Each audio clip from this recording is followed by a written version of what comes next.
गोपीजना वल्लभ जय गिरिवरधारी जय।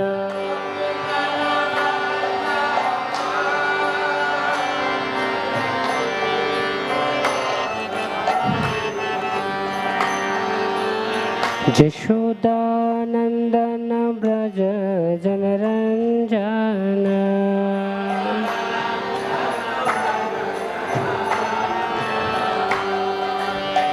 जमुना तीरा बनचारे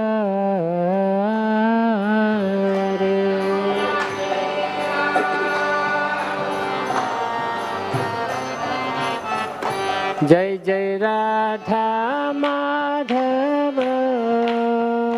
जय कुंज बिहारी।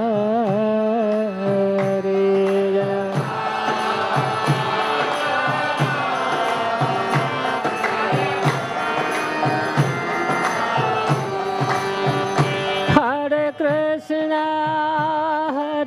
कृष्णा कृष्ण कृष्ण हरे हरे हरे राम राम राम हरे हरे।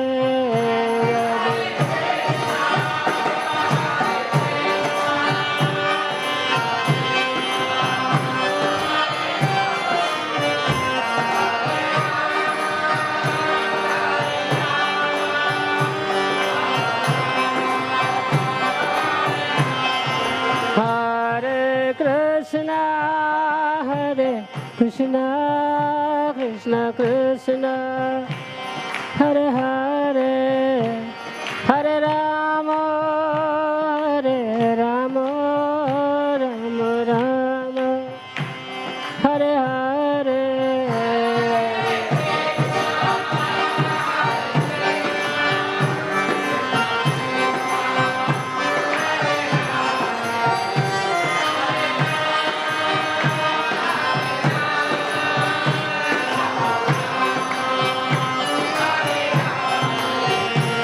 जय राधा गोपीनाथ राधा गोपीनाथ राधा राधे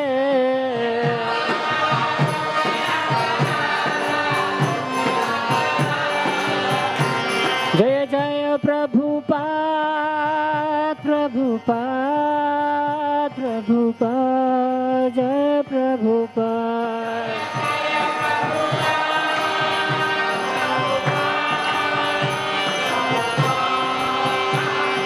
नीताय गौर हरि बोल हरि बोल हरि बोल गौर हरि बोल।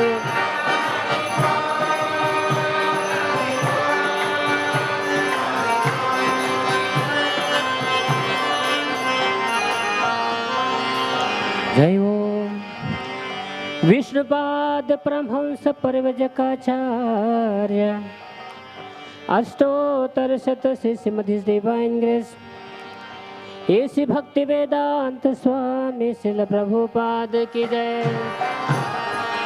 जय ओम विष्णुपाद परमहंस प्रवचकाचार्य अष्टोत्तर शत श्रीमद् डिवाइन ग्रेस भक्ति सिद्धांत सरस्वती गोस्वामी महाराज श्रील प्रभुपाद की जय।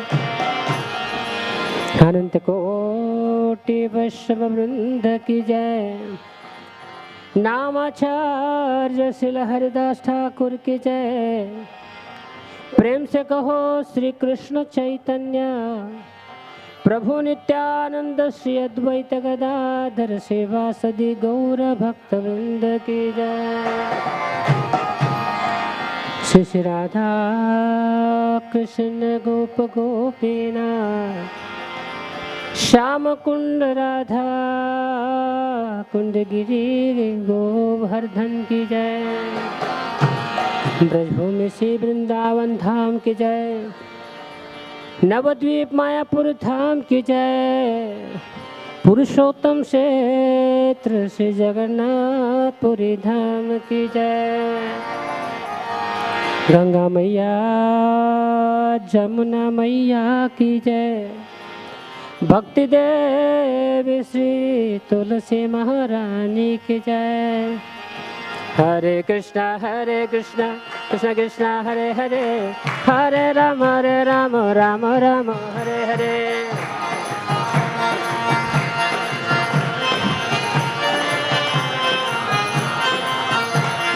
हरे कृष्णा कृष्ण कृष्ण हरे हरे, हरे Ram Ram Hare Hare.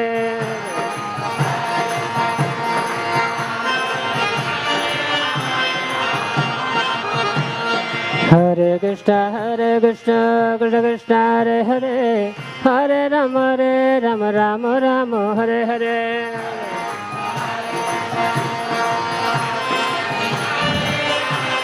Ram Ram Hare Hare.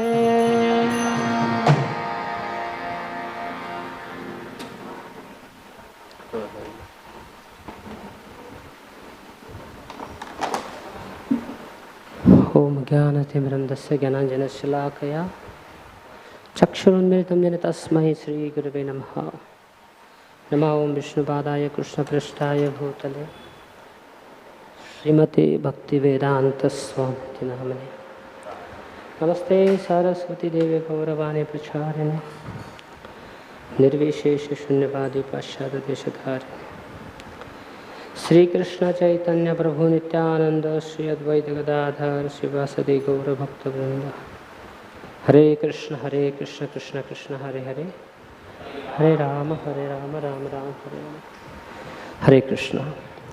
So today we are reading from Srimad Bhagavatam, Canto 1, Chapter 10th and verse number 33.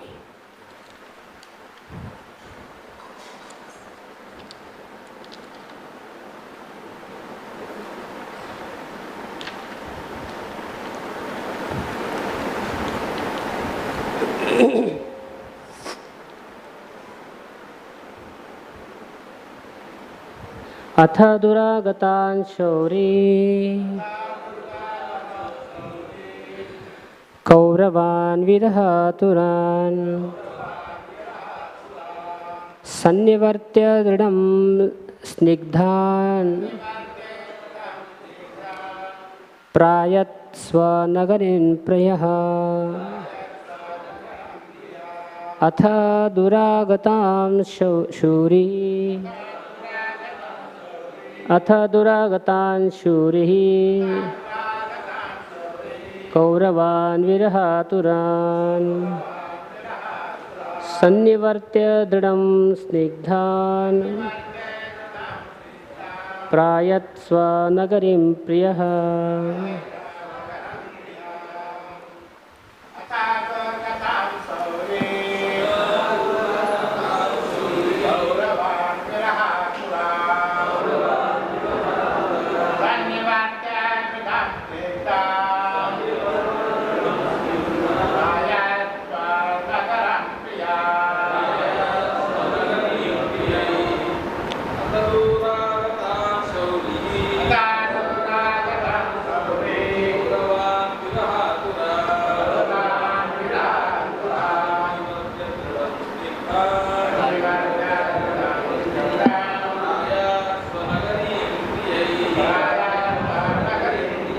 Mataji's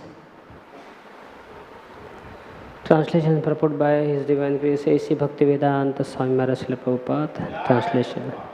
Out of profound affection for Lord Krishna, the Pandavas, who were of the Kuru dynasty, accompanied him a considerable distance to see him off.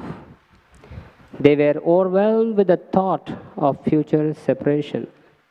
The Lord, however, persuaded them to return home, and he proceeded towards Dwarka with his dear companions.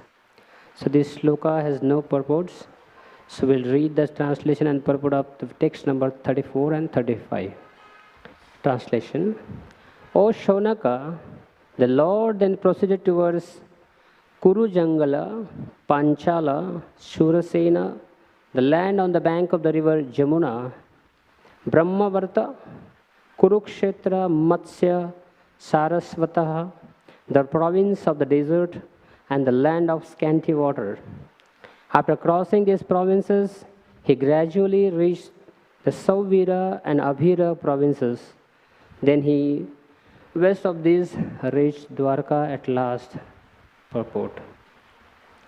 The provinces passed over by the Lord in those days were differently named, but the direction given is sufficient to indicate that he traveled through Delhi, Punjab, Rajasthan, Madhya Pradesh, Saurashtra, and Gujarat, and at last reached his home province at Dwarka. We do not gain any profit simply by researching the analogous provinces of those days up to now. But it appears that the desert of Rajasthan and the provinces of scanty water like Madhya Pradesh were present even 5,000 years ago. The theory of soil experts that the desert developed in the recent years is not supported by the statements of Bhagavatam.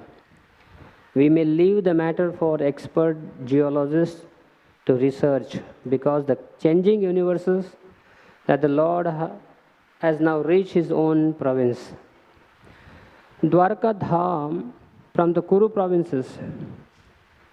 Kurukshetra continues to exist since the Vedic age, and it is sin sheer foolishness when interpreted, ignore or deny the existence of Kurukshetra. Om Jnanatimirandasya Jnananjana Shalakaya Chakshurumritamena Tasmai Sri Gurave Namah. Hare Krishna. Beautiful purport. Here it is mentioned that all the Pandavas, they are now feeling intense separation from Krishna, because they know that once Lord Krishna goes to Dwarka, he is not coming back again. So we'll never see him again. So therefore, out of affection and love for Krishna, they went up to the outskirts of the city to see him off. So the devotees of Krishna, they are so attached to him, they cannot live without him even for a second. This is the attachment between the devotees and Krishna. So today we'll also discuss the beautiful pastimes of one more devotee of Krishna, that is Tulsi Maharani. Today is also the end of the Jaldan of Tulsi Maharani. So today we'll try to discuss the glories of Tulsi Maharani. Tulsi Maharani, she appeared in this material world during the churning of the milk ocean. It is Krishna's special mercy and blessings for the throughout this material world, so that they can serve Krishna through Tulsi Maharani. She is so dear to Krishna, sometimes even Prabhupada also writes in the purport, she is more dear to Krishna than even Lakshmi. Although Lakshmi resides eternally at the chest of Narayana, but sometimes she has to leave Narayana because she has to fulfill the desires, wishes of her devotees. So, but Tulsi Maharani, she never leaves the lotus feet of Krishna. That is her glory. In the material world, she is called Holy Basil, or a queen of all plants. The medical science, they also know, and they have given certificate, they know that Tulsi Maharani, she is the best medicinal plant on this earth. This doctors say this, all the scientists, they say this is the best medicinal plant on this planet earth. So there are many material, from the point of view of mundane achievements, there are many benefits offered by Tulsi Maharani. That simply by, actually there are many types of diseases are eradicated by aroma of Tulsi Maharani. Simply by smelling the aroma of Tulsi Maharani, many types of diseases are eradicated. If someone drinks the warm juice of Tulsi Kada, then all the stomach worms are killed. See, Tulsi Maharani's leaves Kada also cures cough and cold.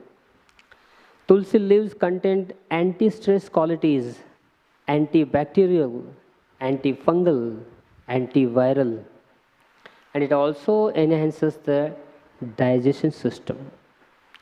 Tulsi Maharani's leaves, they help lose weight.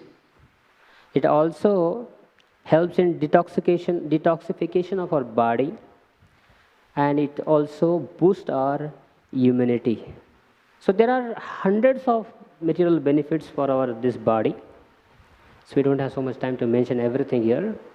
So now we'll discuss the spiritual importance and the glories of Tulsi Maharani, which are described very elaborately in many shastras like Skanda Puran, Padma Puran, Garuda Puran, and many other literatures. Tulsi Maharani, she is so dear to Krishna that especially in Kali Yuga, Krishna leaves all his holy places and all the sacred mountains, and he resides in Tulsi Maharani or near Tulsi Maharani in the forest of Tulsi Maharani. The Puranas also explain that whatever tirthas, holy places, sacred places are present on this planet Earth, especially in Kali Yuga, all those holy places, they take shelter at the leaves, in the leaves of Tulsi Maharani. So when we worship Tulsi Maharani, that means we are worshipping all the holy places. It is mentioned that all the gods of the heavenly planet, they reside at the roots of Tulsi Maharani. All the celestial beings, they reside at the middle part of Tulsi Maharani. And all the Vedas and Vedic literatures, they reside on the top side or top part of the Tulsi Maharani. So in this way, Tulsi Maharani covers everyone and everything. It is mentioned in the Puranas that if someone performs Shraddha of his ancestors in the forest of Tulsi groves or under the shade of Tulsi Maharani, it is like an equivalent of performing Shraddha at Gaya. And when one offers the Mahajala, which is offered to Shaligram or Krishna, along with the Tulsi Maharani, when one offers this Mahajala and Tulsi Maharani to one's ancestors, Pitras, then what happens? All the Pitras, ancestors, become completely tripta, satisfied, as if they are fed with the water and jal and the food for 10,000 years, just by performing Shraddha at the lotus feet of Tulsi Maharani. Without Tulsi Maharani, without these leaves of Tulsi, Krishna never accepts any bhoga. Even if someone offers 56 or unlimited types of bhoga, Krishna will never offer, Krishna will never accept. So Shastra says that if the Tulsi leaves are not available, then you can offer dry leaves. If there are no dry leaves, you can offer the barks of Tulsi tree. If the barks of the Tulsi trees are not available, you can offer the twigs. If the twigs are not available, at last you can offer Tulsi Maharani mentally to Krishna. But without Tulsi Maharani's presence, Krishna will not accept any bhoga. Shastra explains that whichever house, whichever courtyard, whichever place Tulsi Maharani is residing, that place never falls with a bad omen or bad times. Tulsi Maharani removes all the diseases, all the miseries, and all the sufferings of the dwellers of the house. All the householders who are staying in the house, She removes everything without even asking. Sometimes when we worship the demigods, you have to go in front of them, you have to ask for some material benedictions. Tulsi Maharani understands your needs. You don't even have to ask something from her. She fulfills all the desires and she removes all the suffering, miseries and diseases, and she, Shastra explains, she eats away all the inauspiciousness happening in and around of the house. She eats away that inauspiciousness. This is Tulsi Maharani's blessings. Shastra explains, even if there is a most sinful hunter or a sinful person, throughout his life he simply committed sin. But at the time of death, his mouth is covered with Tulsi, eyes are covered with Tulsi, head also is covered with Tulsi. So what is his destination? Yamraj and Yamadutas, they have no rights to go close to that person.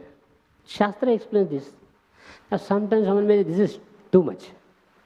Is it not an exaggeration that so much of glory of one small insignificant plant?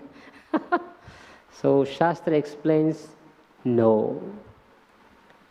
If you don't understand the importance of Tulsi and the glories of Tulsi, that means we are underestimating the mercy and compassion of Krishna.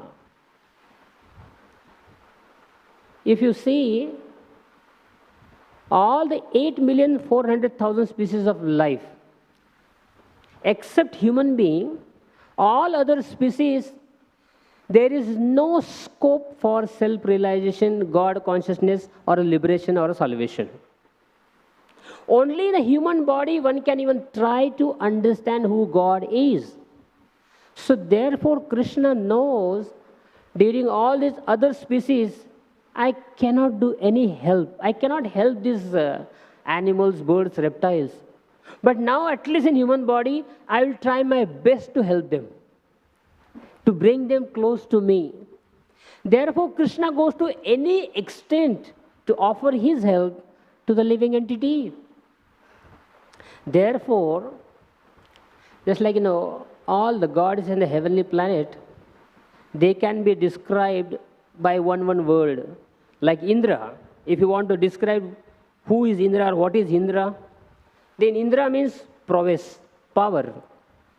Shiva, he's a Dhira Purusha, very calm, peaceful. Even amidst the annihilation or amidst all the hobgoblins and ghostly beings, he is very calm, Dhira. Brahma, intelligence. Kubera, wealth. Lakshmi, wealth. Then Saraswati, knowledge. Again, Durga, power. So, if you want to describe all these gods in one word, how will you describe Radha and Krishna? Or Acharyas explain, love and compassion. Krishna is love personified and Sri Radha is compassion personified. So therefore, we cannot fathom, we cannot comprehend what Krishna's mercy is. Krishna goes to, actually, the Krishna system is, Krishna can never see bad. Even if the bad is throughout its life or person's life or anywhere, only bad is existing. But Krishna, the system of Krishna's body is, he can never see bad. He can only see good. That is his problem. Krishna's problem is that he can never see bad. He can only see good. And therefore, even if Krishna says, okay, oh, this person committed sinful activities throughout his life, but at least at the end of his life, he is ready to surrender. He's changed his desire. He has some faith at least. He wants to surrender to me. Therefore, he's wearing Kanthimala or a Tulsi or applying this Tulsi on all over his body. That means he has some faith in me. Let me give him chance. That person may not be get the liberation, go back to God at the Vaikuntha planet, but just like Ajamil, he got a second chance. The Yamadutas did not come close to Ajamil, but Ajamil got the second chance. Similarly, even if a person who is very sinful, but if he gets the blessings of Tulsi Maharani at the time of death, that person will be saved from the clutches of Yamadutas, and he will be given a second chance to continue his devotional service. So Krishna, especially Sri Radha, is compassion personified. And Brinde Devi Tulsi Maharani is a manifestation, partial expansion of Sri Radha's compassion. Just imagine, any person, ordinary person in this world can show so much of compassion, daya to others. Sri Radha is a supremely compassionate personality. Her compassion is like oceanic, unending, unlimited. And all that compassion, Tulsi Maharani is carrying all that compassion, and she has appeared in this world. Actually, her cause of her existence here in this material world, simply to accept some service from us. And why Krishna always stays close to Tulsi Maharani?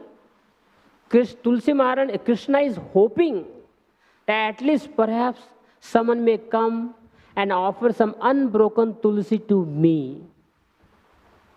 And if someone offers Tulsi along with a sandalwood paste at the lotus feet of Krishna, that is the highest service one can render to Krishna. Even bigger than giving a donation of millions of dollars, or donating a cow, or going to the holy places or Tirthasthan, anywhere. One who offers Tulsi along with the sandalwood paste at the lotus feet of Krishna, that is the highest service a living entity can perform for Krishna. Amazing.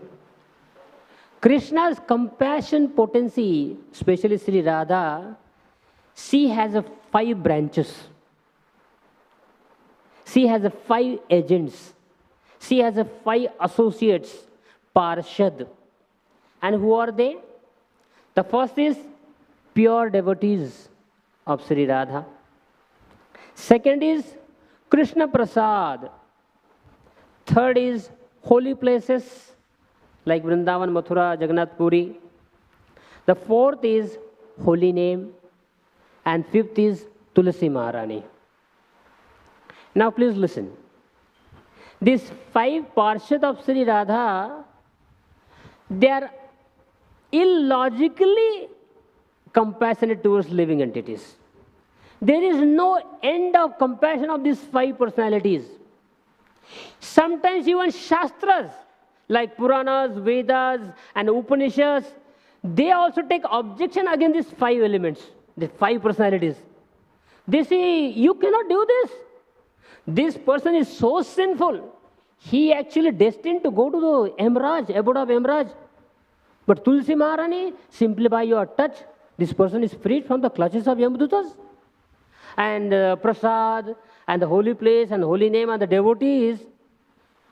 Because the compassion of these 5 personalities, you cannot put logic on that.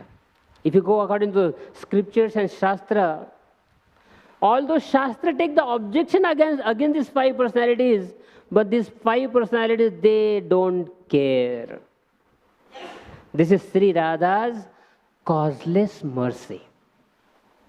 Tulsi Maharani's appearance in this world, Prasada's appearance, holy places and devotees and holy name, this appearance is purely compassion. It has no logic, no karma or the laws of karma as applicable here. Some days back, one devotee posted one article in our RG group. Prabhupada decided, or Prabhupada's disciples, they decided to install Prabhupada's Vigraha, deity, even in the presence of Prabhupada. Generally, the deities are installed after the person's departure. But when the devotees, disciples of Prabhupada, they decided, okay, we'll have Prabhupada's design. And Prabhupada also agreed. So one, I think Sri Sampradaya devotee from Andhra Pradesh, he was a well-wisher of ISKCON. He really loved Prabhupada. He flew from Andhra Pradesh, came to Mumbai just to meet Prabhupada. And he said, Swamiji, actually according to Shastra, as long as the person is living on this planet, his deity should not be installed or made. Because if your deities are worshipped in your presence, you will get the karmas of like unlimited people of this world. And it is very detrimental for your health. Prabhupada's response was unbelievable. Prabhupada said, I came for that purpose. I came to this world only to accept the karmas of this world. Now, where will put logic? So similarly, just like Prabhupada, he just came to accept the karmic reactions of this world. Similarly, Tulsi Maharani, her causeless mercy, she simply, whoever offers Dandavat Pranam or circumambulates 3 times, 4 times Tulsi Maharani, that person's sins are already evaporated.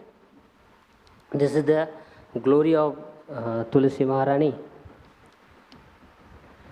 We also have this sloka, Yani kani cha papani brahma hatyadi kani cha tani tani pranashanti pradakshina pade pade. That one becomes free from even the sin of killing a brahmana. Sometimes it appears, is it a karma kanda? One devotee had asked this question to Radha Swami Maharaj. We have this such a high Tulsi Arti, such a conjugal mood. But then at the end of the Tulsi Arti, we have Ani Kani Cha Papani, again comes back to the lower side, like a karma kanda. But actually it is not karma kanda. Many times devotees think that Krishna Bhakti or devotional service is performed only for Krishna Prema. But you cannot become free from all your other duties and other grahas and the gods and then ancestors and this and that. So we have to do some separate pujas and this and that. Even devotees also have this kind of understanding. So to take care of this understanding, therefore Tulsi Maharani and Ganga Mata. Worship of Ganga Mata appears like a karma kand, but it's a part of devotional service. Tulsi Maharani, if someone worships Tulsi Maharani removes all the negative energy of your house. Tulsi Maharani, see, what do you have to say that? How to explain? Vastu Shastra? Vastu. If someone has a Vastu problem in his house, if you just place Tulsi Maharani at the center of your house, at the Brahmastan and also at the courtyard in the Brahmastan, all the Vastu negativity, negative energy, that also is taken care. Although it appears like karma kand, but it is a pure devotional service. Why would you think that, Krishna cannot give you material benedictions? For that you have to approach for other gods and this, that. Krishna says, Ananya Chintayanto Mam Ye Jana Pariyupasate Tesham Yukta Vimatyanam Yogakshamam Vahamyam. Whatever the needs of my devotees, I personally fulfill those needs. So when we have this understanding in our mind that for some material gain I have to approach this god and do this yajna and do other things, it gives pain to Krishna's heart. Krishna says, Sarva dharman pariteja mamekam sharanam braja aham tvam sarva papebhyo mokshesham ashucha. When you surrender to me, I make you free from all the sinful reactions, and then there are no more duties and responsibilities for you to perform anything. But sometimes the devotees have this kind of ideas. Therefore, when Dhruva Maharaj performed tapasya for 6 months, and he had a desire, he wanted a kingdom greater than his father, greater than his great-grandfather, greater than great-great-grandfather, Brahmaji. Now tell me, which god has a power, which demigod has a power to fulfill the desire of Dhruva Maharaj? Even Brahmaji cannot fulfill, because Brahmaji has universe, and Dhruva Maharaj wants the kingdom greater than Brahmaji. So how the Brahmaji can fulfill his desire? Only Vishnu, Narayan can satisfy. And therefore Krishna, when he appeared in front of Dhruva Maharaj, but he became purified. He said, my dear Krishna, I don't want anything. Krishna said, no, I will give you. Otherwise people will think that when you perform devotional service to Krishna, Krishna only purifies your material desires and he gives you pure bhakti and then no more material opulences. Therefore Krishna offered him a spiritual planet. Pole star Dhruva Tara is not a part of material world. It's an expansion of Vaikuntha planet. Therefore it is greater than the kingdom of Brahmaji. So therefore Tulsi Maharani, Ganga Mata and all these devotees, they appear here only to accept services from people like us. Tulsi Maharani never goes back to Godhead. Although she is present in the spiritual world, but her one form of expansion is also eternally present in this material world, so that she will give her blessings to every Jivatma. Tulsi Maharani is so special.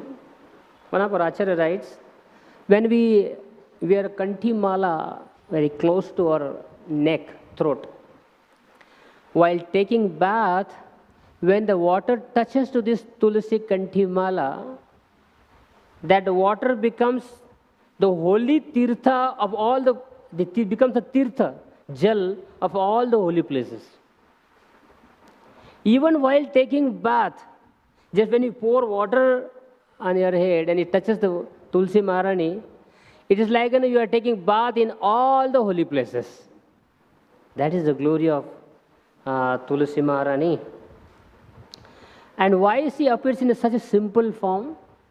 So that even a poorest of all poor can afford Krishna's service. Amazing personality Krishna is. Offering a simple water with the tulsi leaves. Now even a beggar who doesn't have even a single penny in his pocket, he can also serve Krishna. That is Tulsi Maharani's special blessings. One time one devotee, disciple of Prabhupada, Nanda Kumar Prabhu, his neck beads, Kantimala broke. So he wanted to restring it, so he kept it aside. And meanwhile he went to meet Srila Prabhupada into his room. Prabhupada saw that Nanda Kumar Prabhu is not wearing Kantimala. He said, where are your Kantimalas, neck beads? Then he explained to Prabhupada. Prabhupada said, do you understand the seriousness? Do you understand the danger of staying in this world without putting on Kantimala? Prabhupada's as it is words, exact words. In this world, material world, death can come at any time. So if you have no neck beads around your neck, then Yamdutas will come. So therefore, we should wear Tulsi Mala, Kanthi Mala. So Nanda Kumar Prabhu said, almost like 50 years, he never removed Tulsi Mala from his neck. So that is Tulsi's blessings. Then Prabhupada said, this Tulsi Mala is like a collar belt. Just like pet dogs, they have a collar belt, and this is our collar belt. So when Yamaraj, he sees these Tulsi beads, neck beads around the neck of a devotee, he said, he's a pet dog, don't shoot him down. So this is Prabhupada's version. One time, Lord Ramachandra, Lakshman, along with their guru, Vishwamitra, they were walking towards Mithila. They wanted to take part in marriage of Sita Mai. On the way, they were traveling through a beautiful forest.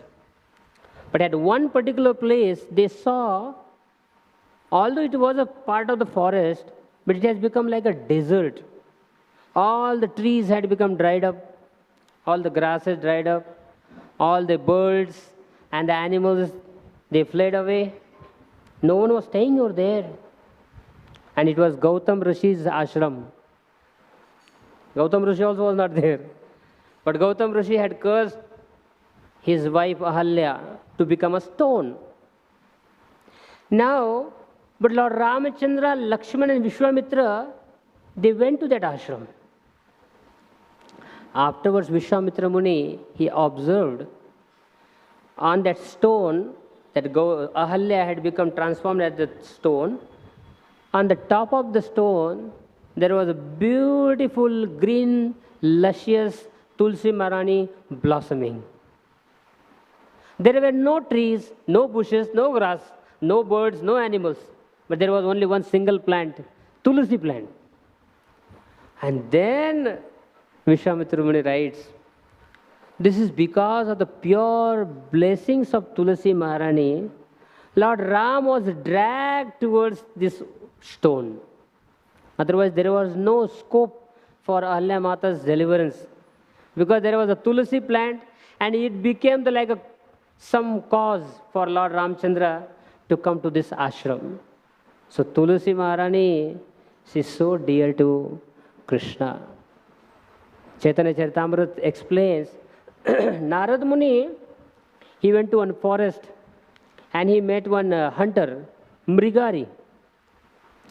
So Mrigari, he was so sinful, he was killing animals like thousands every day.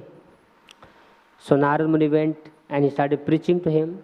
Finally Mrigari was convinced, but he said, my dear Guru, my dear spiritual master, how will I maintain my life and maintain the life of my family? How will we survive? Then Narad Muni beautifully, Chaitanya Charitamrita explains, Nadi tire ek khani kutir kariya, tar aage ek pindi tulasi ropiya. Narad Muni, now see, this is a different yuga, not even Kali Yuga. He could have given him so many other processes. But he understood he's a hunter. He will not understand any philosophy or yagya or karma kanda, this, that. He said, you break your bow and arrow, leave your house, go to the bank of river and construct a small cottage and grow a small tulsi plant on a raised platform. And then Narad Muni says, beautiful next verse, Tulasi parikrama kara, Tulasi sevan, nirantara Krishna nama, kariha kirtan. Amazing. Very simple process.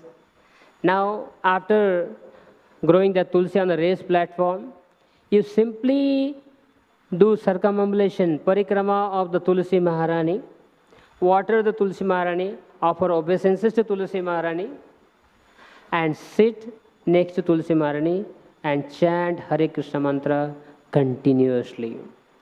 And then he says, Ame tomai bahu anna patha yenu dine sei anna labhe jata khau dui jane. So if you follow my instruction, if you just simply chant in the presence of Tulsi Maharani, then whatever your needs are, I will provide you the food, sufficient food, so that you eat as much you want. It is mentioned in Chaitanya, you eat as much you want. Narad Muni says this.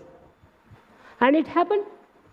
When the villagers, they came to know that this hunter has become devotee, they came to the sea, take darshan of this hunter, and they were bringing some food. So this Mrigari was thinking that my Guru Maharaj is sending me food.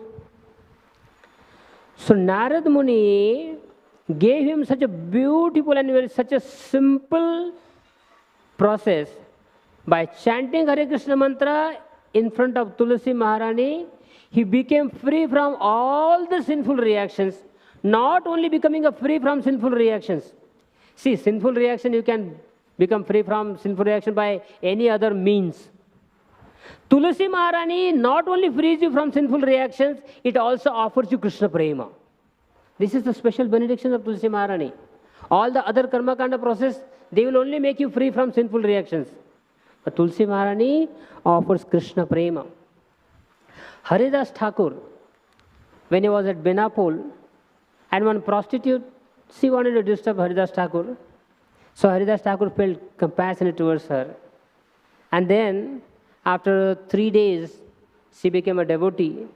Her mind was changed. She surrendered to Krishna and Haridas Thakur. Haridas Thakur gave her one instruction. What is that? Nirantara namalo kar tulsi sevan achirat pabe tabe krishnera charan. You simply chant Hare Krishna mantra in front of Tulsi Maharani. What will happen? Achirat. Achirat means very soon. And these two examples are so relevant. And like many of us were like a prostitute or a mrigari, or are many are like prostitute or mrigari. But these two examples are so relevant. Whoever you are, even if you are a prostitute, even if you are a mrigari, a hunter, so sinful, process is very simple. Nirantara namalo, chant Hare Krishna mantra nirantar in the presence of Tulsi Maharani. It is so powerful. This is the fastest purification process. Fastest process of purification is chanting in front of Tulsi Maharani. Hare Krishna, Krishna Krishna, Hare Hare, Hare Rama, Ram Ram, Hare Hare. And it is not exaggeration. Seriously.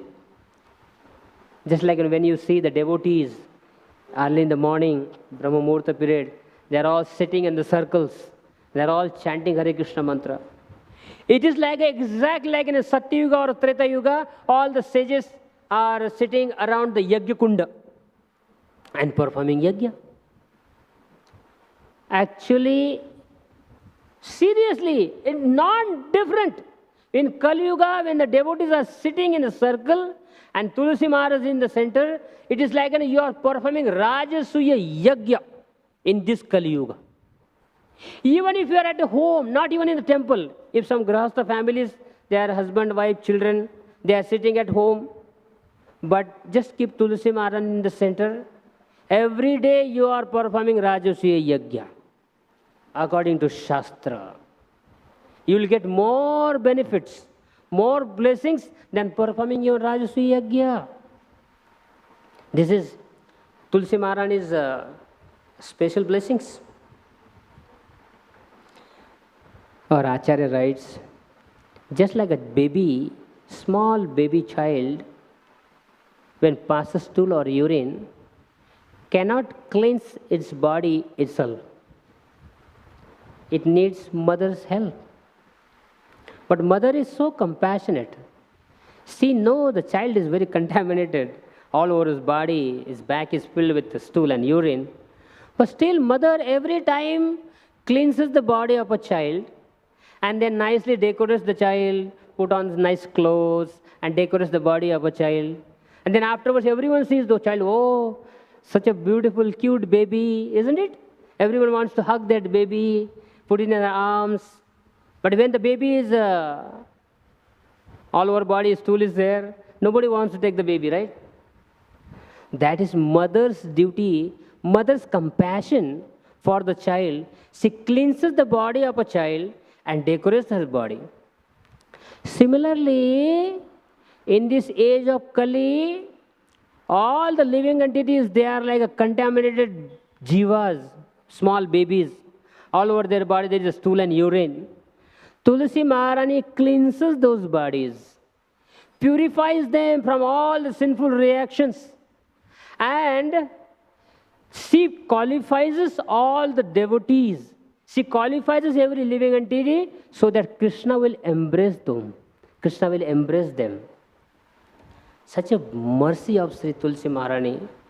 Although no one is qualified to be embraced by Krishna, but the devotee, especially like Tulsi Maharani, she interferes the karmas of the devotees, and she brings to that jiva to such a level, even Krishna also becomes attracted to that jiva. That is Tulsi Maharani's special blessings. But in this Kali Yuga, people are so unfortunate. Previously, in the Vedic culture, every home, they would have Tulsi Maharani at the center of the house. And knowingly, unknowingly, all their miseries, diseases, and all the inauspiciousness of the house were removed simply by the presence of Tulsi Maharani and the cow. There was a Goshala of every house at the northeast corner. The cows were taken care at the northeast side of the corner of the house, and at the center of the house was Tulsi Maharani. These two personalities were sufficient to purify and take care of all your inauspiciousness. But now, because of this city, there is no place for Tulsi Maharani and no question of cow. Of course, there is a place for dog. Anyway, so this is a unfortunate condition. Bhaktivinoda Thakur, from his house from Godrumdeep, he looked at towards the east, western side of Mother Jalangi, and from distance he saw there was one land covered with tulsi plants. That was Yogapith, Lord Chaitanya Mahaprabhu's appearance place. Amazing. Chaitanya Mahaprabhu, one day, he took a clay pot and filled that clay pot with the sand, mitti, and he personally, he planted a tulsi or a tulsi plant. And then Mahaprabhu told all the devotees, I cannot stay without Tulsi Maharani. It is like a fish out of water. And therefore, wherever Mahaprabhu would walk and chant Hare Krishna mantra, there was at least one devotee all the time carrying Tulsi ahead of Sri Chaitanya Mahaprabhu. Wherever Mahaprabhu would walk, the devotee would carry Tulsi on his head and walk ahead of Chaitanya Mahaprabhu. Mahaprabhu always, even while walking, he would look at towards Tulsi Maharani and he would chant and simply cry tears. And while sitting, he was always sitting next to Tulsi Maharani. It's Chaitanya Charitamrita explains this. When Prabhupada established ISKCON society, he had only one remorse in his heart. I have introduced all the parts of the aspects of devotional service to everyone, all these my disciples, but there is no Tulsi. For 2 years, first 2 years of ISKCON's start, there was no Tulsi plant. One day, suddenly, one devotee in Los Angeles, he brought 2 Tulsi plants, small Tulsi plants. Prabhupada became so happy. He simply started, he was just gazing at these plants. And he took one of the plant of Tulsi Maharani, kept it on his head, and kept it for a long time. And he started crying. He said, Mahaprabhu, he said, Tulsi Maharani's blessings. And Prabhupada writes in the purport, I am very much obliged. We are very much obliged to our disciple Govinda Dasi. In the Western world, there was no Tulsi. By the hard work of this Govinda Dasi, now we have Tulsi Maharani all over ISKCON society, now all over the movement, all over the world. So he, even purport, he gives that credit to Govinda Mataji. So in Hawaii, the devotees had planted Tulsis, even at the entrance of the temple hall. But the Tulsi plant had grown so much, almost like 7 feet tall. So whoever would come, enter in the temple hall, they would just brush up against the Tulsi plant. So one devotee felt like, it is offense towards Tulsi Maharani. So then he went to Prabhupada and he said, Prabhupada, can we trim some of the branches of Tulsis? Because it's very offensive. Prabhupada said, no. Don't cut, don't trim these branches. But then next time again he said, Prabhupada, it's really disturbing. Prabhupada said, okay, you can tie those branches with the cloth or something like that. But then after tying also, the people, they had to bow down and then enter into the temple hall. So one devotee said, Prabhupada, everyone has to bow down first and then enter in the temple hall. Prabhupada said, it's very nice. Everyone has to bow down to Tulsi Maharani and then enter into the temple hall. It is so nice. And Prabhupada, he understood the compassion of Tulsi Maharani. He introduced this highest Tulsi Arati. Tulsi Maharani, please give me the shelter of your lotus feet and Vrindavan Dham. And he not only just one time a day, he introduced twice a day Morning Tulsi Aarti, evening also Tulsi Aarti. All over ISKCON centers, ISKCON has 2 times Tulsi Aarti. Right? So, at one place, Acharya is right that if someone has committed severe Vaishnava aparad, knowingly or unknowingly, and you don't even know that you committed offense to some devotees, you will get a reaction. But what is the remedy? If you don't know if you have committed offense to some devotee, Shastra says, for long period of time, you just chant the holy name in the presence of Tulsi Maharani. After prolonged time, you become even free from Vaishnava aparad. Shastra explains this. Sometimes one becomes free from Vaishnava aparad also. So what is this personality, Vrinde Devi Tulsi Maharani? Her complexion is molten gold. She wears the blue garments.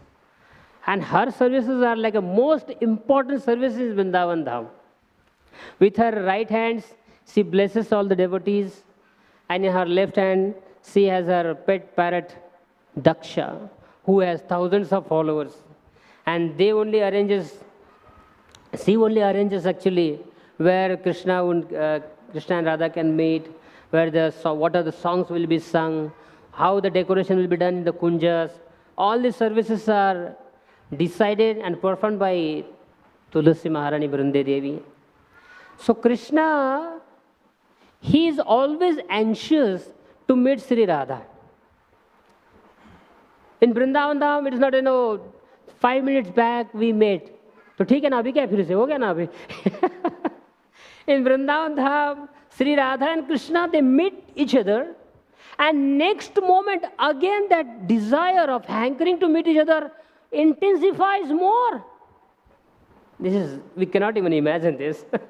So, Krishna, he has a desire all the time he's anxious to meet Sri Radha, and all his desires are fulfilled by the efforts of Vrinde Devi Tulsi Maharani. And therefore, Krishna is very much indebted and pleased with Vrinde Devi Tulsi Maharani. And he says, whoever serves you at any capacity, while circumambulation or watering the Tulsi plant, or planting the Tulsi plant, or serving in any capacity, Krishna becomes sold out animals of that person. If someone offers a Ganga Jal or even an ordinary Jal with the Tulsi leaves to Shaligram or Krishna, Krishna becomes sold out animal. You can sell me wherever you like, anywhere you like. When Advaita Acharya read this verse from Gautamiya Tantra, he said, now this is the best thing. I want to bring that Supreme Person to deliver this world. And this is the best way. So he sat on the banks of the Ganga, to the Ganga Jal, and with Tulsi Maharani, he was offering to Shaligram, and with a loud voice, with the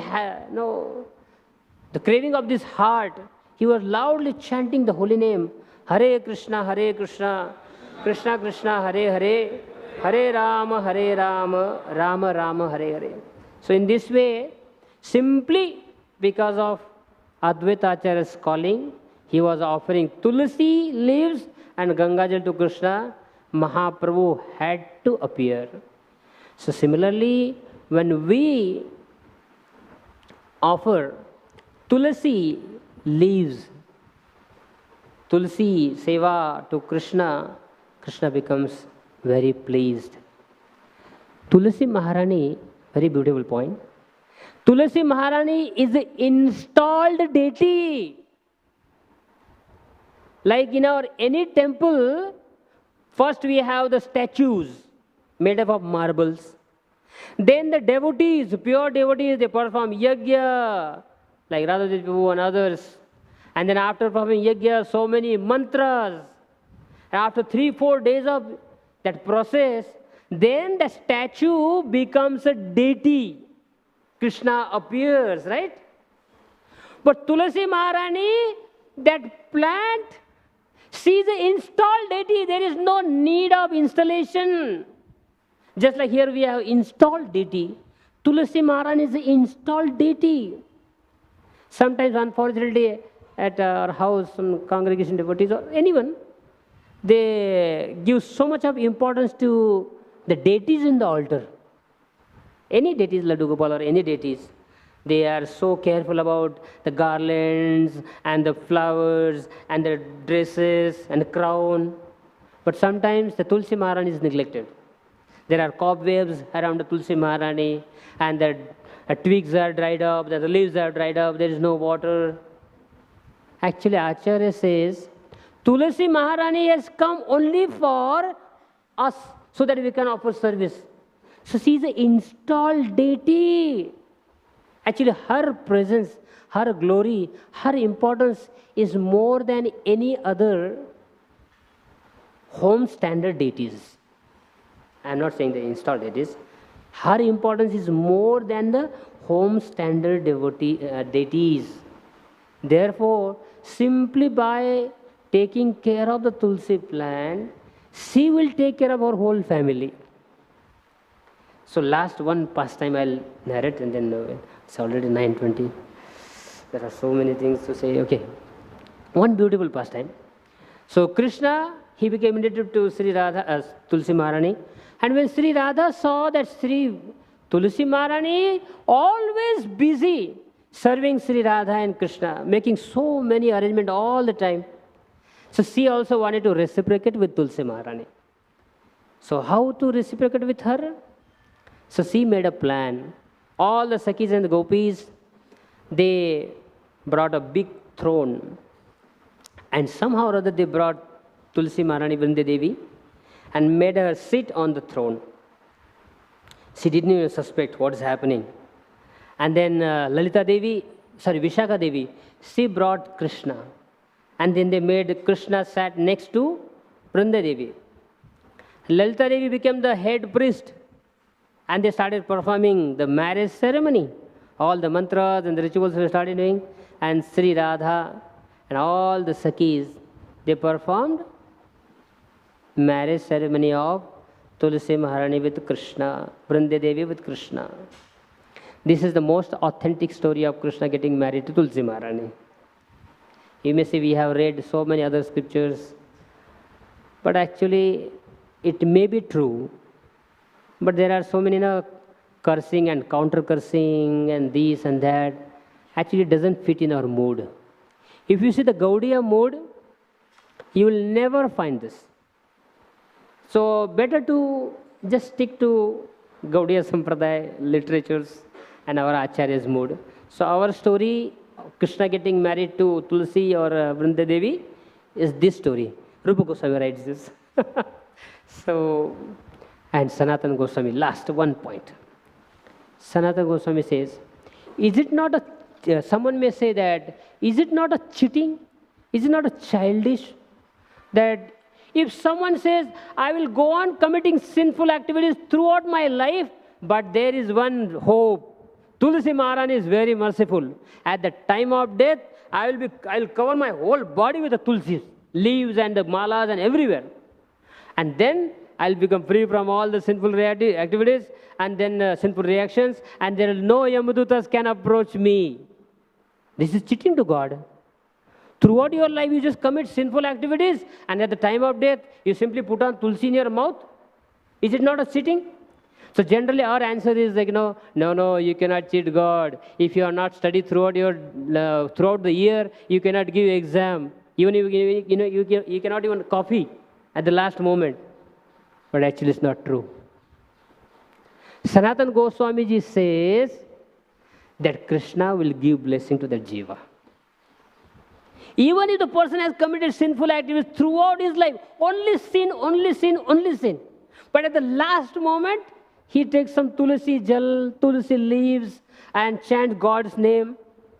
Krishna will give him a blessing. You know why? So Sanatana Goswami ji writes, it's a taste of his faith. Now at least, at the last moment, this person has changed his mind. He has surrendered to me. He has surrendered to Tulsi Maharani, and he is ready to accept the process of surrendering to God, surrendering to me. I give him my blessings. At least this person will give a second chance. He can continue his bhakti. This is the glory of Brinde Devi Tulsi Maharani. Jai Brinde Devi Tulsi Maharani ki jai. Srila Prabhupada ki jai. Thank you very much. Hare Krishna.